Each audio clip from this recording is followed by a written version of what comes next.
ये कहानी एक लव स्टोरी है जहाँ लड़की के घर वाले लड़के पर बहुत भरोसा करते हैं, लेकिन जब लड़की को शादी पक्की होती है तो क्या होता है, अंत तक जरूर सुने। मेरा नाम राजेश है। आज आपको मैं अपनी कहानी सुनाने वाला हूँ। मेरे घर के ठीक सामने एक लड़की आई। वो अपने मामा के घर पर आई थी। उसका नाम दिया था। मेरी उम्र करीब 21 साल की है और दिया भी मेरी ही उम्र की है। जब पहली बार देखा तब देखते ही मुझे उससे प्यार हो गया, लेकिन उसने मेरी तरफ कोई ध्यान नहीं दिया। मैं अपने घर के बाहर ही बैठकर उसकी एक झलक का इंतजार करने लगा। इस उम्र का प्यार बड़ा सच्चा होता है।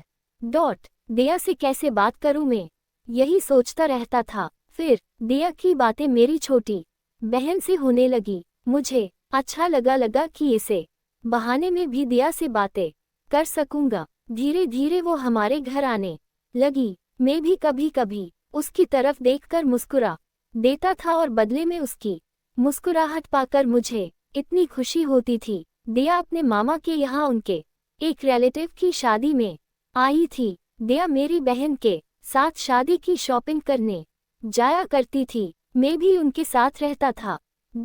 मेरे लिए अब ये सब एक सपने जैसा ही था कि दिया के साथ में घूम रहा हूँ, उससे बातें कर रहा हूँ। मैं प्यार में उड़ने लगा था।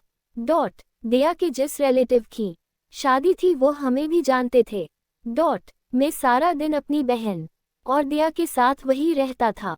शादी में काम करना, मैनेज करना, ये सब काम में करने लगा। उसकी मम्मी भी अब मुझे पहचानने लगी थी। मुझे पर भरोसा करती थी। मुझ पर इतना भरोसा हो गया था कि दिया को मेरे साथ अकेले ही कुछ भी खरीदने और सामान लाने भी भेज दिया करती थी। उसकी मामी जो हमारे सामने ही रहती थी, वो तो पहले ही मुझे अच्छे से जानती थी। मैं अभी के लिए तो सुबह शाम दिया के साथ ही रहता था। मुझे प्यार हो गया था। सपना देखने लगा था शादी का। मेरे दोस्तों को पता चल गया और वो अब मेरी टांग खींचने लगे, मुझे चिढ़ाने लगे। बोलते थे कि दिया को बता दे।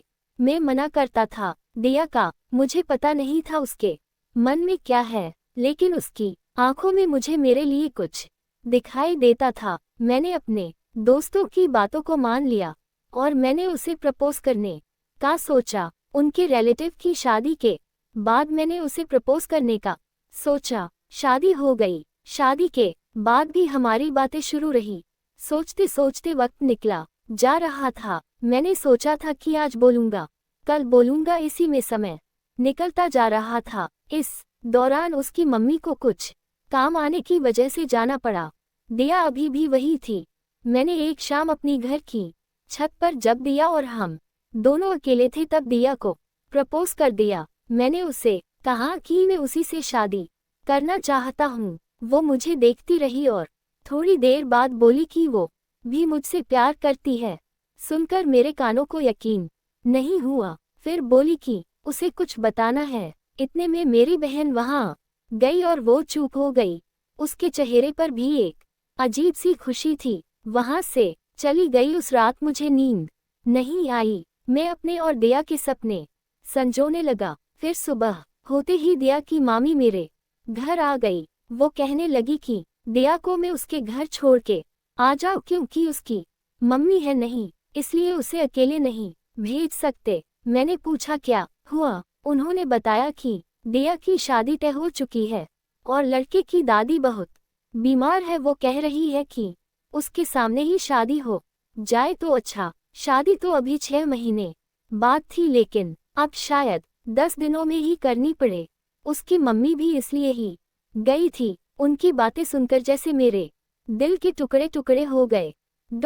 उसका घर हमारे यहाँ से करीब 60 किलोमीटर था। मैं उसे बाइक पर उसके घर छोड़ने वाला था। मैंने भी सोचा कि मैं इतने दिन रुका, एक रात और रुक जाता तो दिया को पता नहीं चलता और ना ही मुझे कि वो मुझसे प्यार करती है। दोपहर को हम लोग जाने वाले थे। इस दौरान मेरे दोस्त को भी पता चल गया था। वो मुझे कह रहा था कि अगर लड़की की हाँ है तो तू उसे भगा ले। मैं बाइक लेकर तैयार था। वो अपना छोटा सा बैग लेकर आई और पीछे बैठ गई। बाइक में चला रहा था और मेरे मन में कई ख्याल थे। मेरे दोस्त ने जो बोला था वो भी मैं सोच रहा था। उसने जिस तरह से मेरे कंधे पर हाथ रखा था, मुझे पता लग गया था कि उसके दिल में भी शायद यही चल रहा है। लेकिन हम दोनों ही चुप थे। खामोशी हमारी मजबूरी बयां कर रही थी। उसकी मम्मी और उसकी मामी को मुझ पर इतना विश्वास था कि उन्होंने अकेले ही इसे मेरे साथ भेज दिया। मेरे प्यार पर उनका विश्वास भारी पड़ गया था। मैंने उसे उसके घर छोड़ दिया। बाइक से वो नीचे उतरी। उसकी मम्मी मेरे आते ही मुझे देखकर कहने लगी, चल अंदर चल, धूप में इतना चला कर लाया है। खाना खाए बिना उन्होंने मुझे आने नहीं दिया। उसके बाद मैं वहां से निकल गया। वहां से निकलने के बाद मेरे अंदर एक अजीब सी शांति थी। मुझे बहुत अच्छा लग रहा था। जब कभी कोई हमें अपने दिल में, अपने घर में जगह देता है, तब हमारा फर्ज होता है उनके विश्वास को ना तोड़ा जाए, वरना कोई किसी पर भरोसा नहीं करेगा।